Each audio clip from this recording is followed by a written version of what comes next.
Bang flop.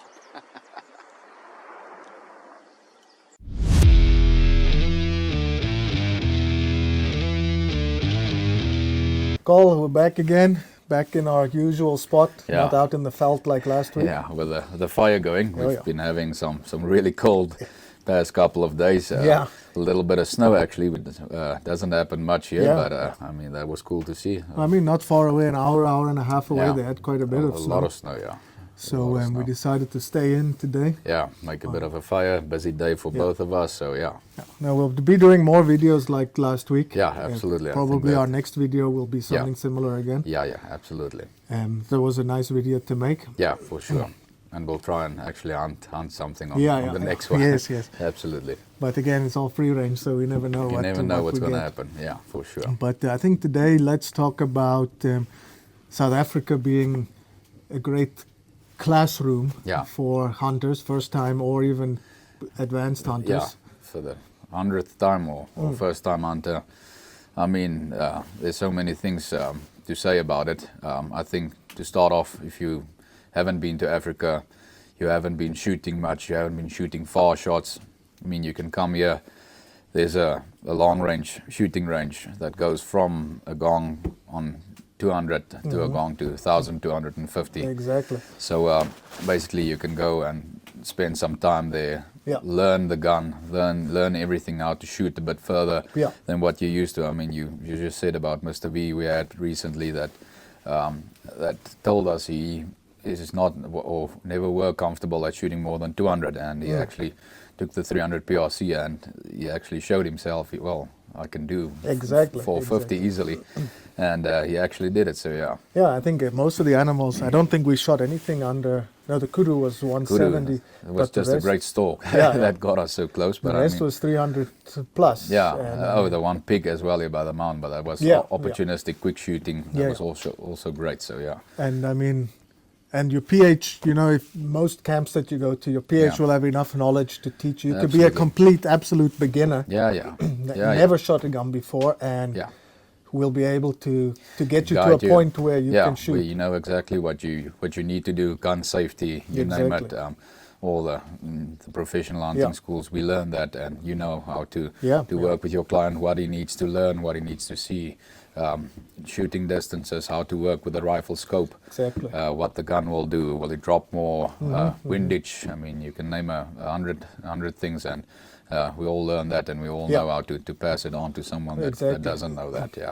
And and the other thing that's nice here in South Africa, I think especially South Africa, Namibia also maybe more than the other African countries, is the variety and the numbers of game that we have. So many different species. We were just talking about it, and we don't know how many different species. If you take color variation, springbuck, if you take blesbuck, wildebeest, impala, you can go on with the names. Gemsbuck, the different colors. I mean, there's we just named a couple, and they are already probably, if you take each different color in them, is probably already 100 species. So, exactly. So there's hundreds of different species. You could come to South Africa. I mean, we have one client that's been here now 6 times, and he's never really shoots the same thing twice. Or there's always at least 1 or 2 species new to his list that he can add on. He shoots big bags, so it's not like he shoots only 1 or 2 animals. 1 or 2 animals, yeah, exactly. So I mean, you go out, it almost looks like a zoo. With the amount of animals, so you're always going to have an opportunity. There's always going to be an opportunity on something. I mean, we've been out so many times looking for kudu, where same area, you'll drive into a mountain reedbuck, or you'll be walking, duiker pops out. I mean, duiker haven't been here in our region. If you told my grandfather he has duiker, he would not believe you. If you told my grandfather he has kudu, he would not believe you. And I mean, there's plenty good kudu now. Duiker, we've been seeing some really, really good ones. And I mean, it's just the past couple of years they've been coming in. So variety is not even only the place we have here. I mean, if you go to the Eastern Cape, if you go to Limpopo, to your place up there, there's so much variety. You're going to drive and you're going to be interested in that, and poof, there's going to be something else pop out right there. And I'm like, I want that. So definitely. No, I mean, and if you don't feel comfortable with a shot that's presenting itself, you don't have to stress, because let it go. Let it go. Leave You're going to it. get an opportunity where you're comfortable. Yeah, exactly. There will be another opportunity. Not always on Karoo here by us, and some other stuff that's also not. There's not so many that you're guaranteed you're going to get that. Sure. But I mean, here by us, springbuck, if you see a ram that you really, really like and it doesn't present the shot you want, don't take it, because there's so many springbuck. You're going to run into another one. You're going to be stalking. Exactly. After a warthog you saw, and there's going to be a springbuck ram 200 meters away from you, because you never know. There's so many different species and wildlife here. You're going to bump into something you want. That's for sure. It's not like in America or Europe where you're sitting in a tree stand and you're waiting, and you might have one opportunity in a season. Then you have to take it, even if the shot's not ideal or you're not comfortable. Not good. Here, the opportunities are plentiful. Crazy. Plenty. I agree on that.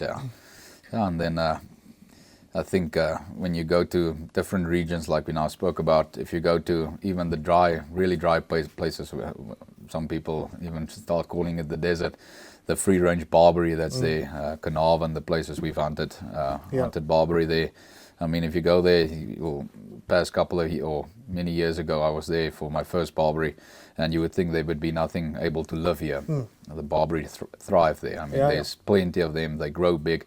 I'm not 100% sure, but I think the South African record comes from that area. And there's many places much greener, much more bushy, much more mountainy, and they just thrive there. So it's unbelievable to see how certain animals can do what they can do in certain regions. And not only the animals and regions, but just the way the country changes from region to region. Oh, absolutely. I mean, you can go to Natal, it's more tropical. Go to Limpopo, it's more dense bush, thorny bush. Come here, it's more open mountainous. Mountains, valleys, and you go to the Free States, more flat grass valleys. Kalahari sand. Exactly. Sand. You can even go down in the trees. Eastern Cape where you're hunting, but you've got the ocean as a backdrop.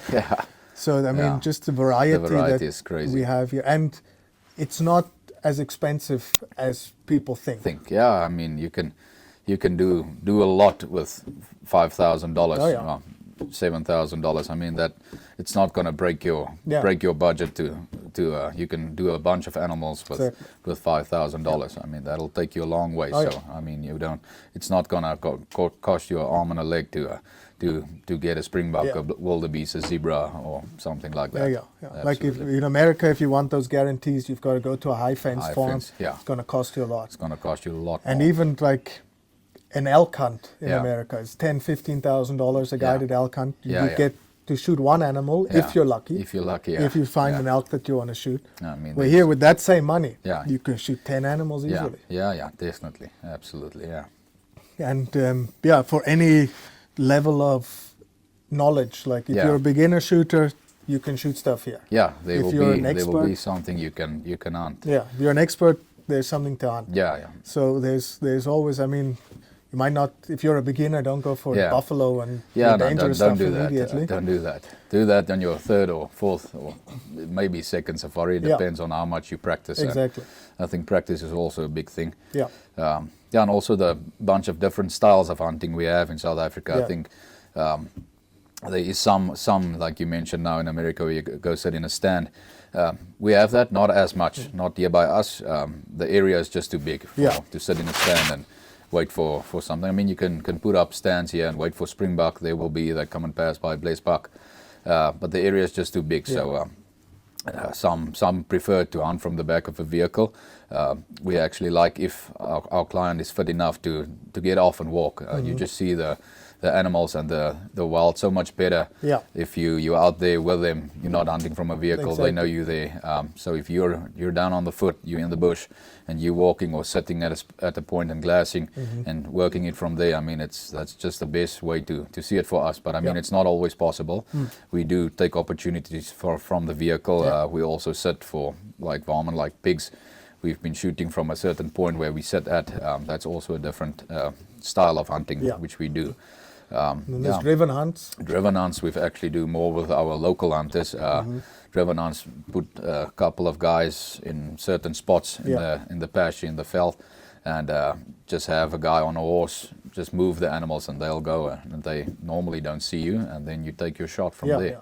So that's also a style of hunting South Africans enjoy. Yeah. There's helicopter hunting, which some guys like to do, others don't. It's a lot. It's a thrill, I have to say. If you do, especially culls, I would not go shoot trophy animals from a chopper.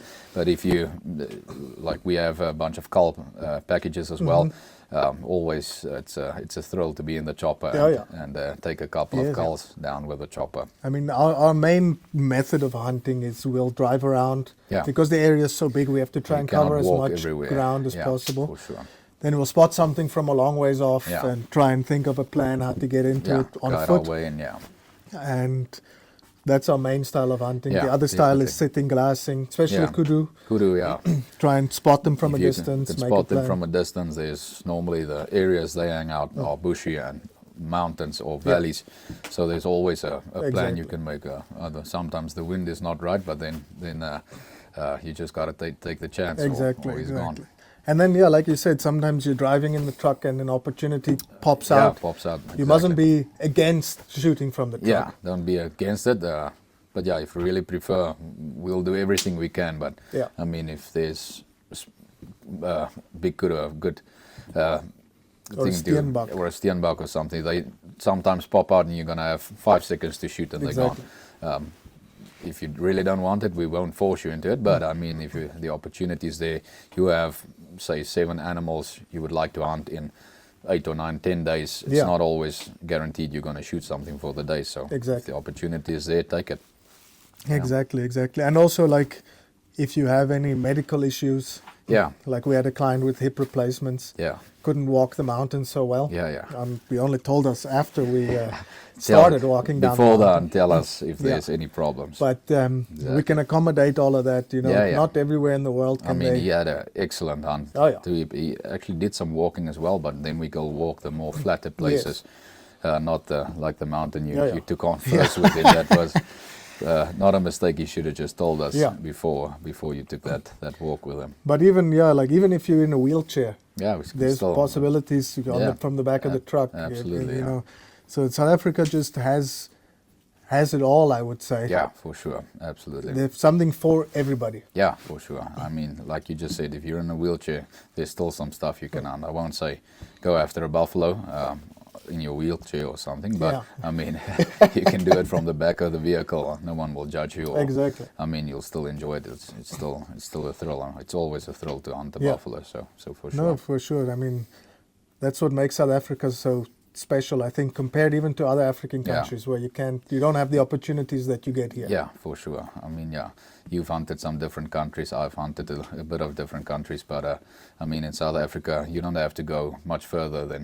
South Africa to fill a lot on your list. I mean, there's some other hunts we would obviously love to do, Lord Derby, Marco Polo, if you start with those names, but we got to save up a bit for that. But I mean, if you want to get a couple of species on your list, I mean, this is the place to come. Absolutely. And in South Africa, you have your high fence places, and you've got your low fence free range like we have here. So a lot of guys say no, they want to hunt Zimbabwe because it's true free range. This here is true free range as well.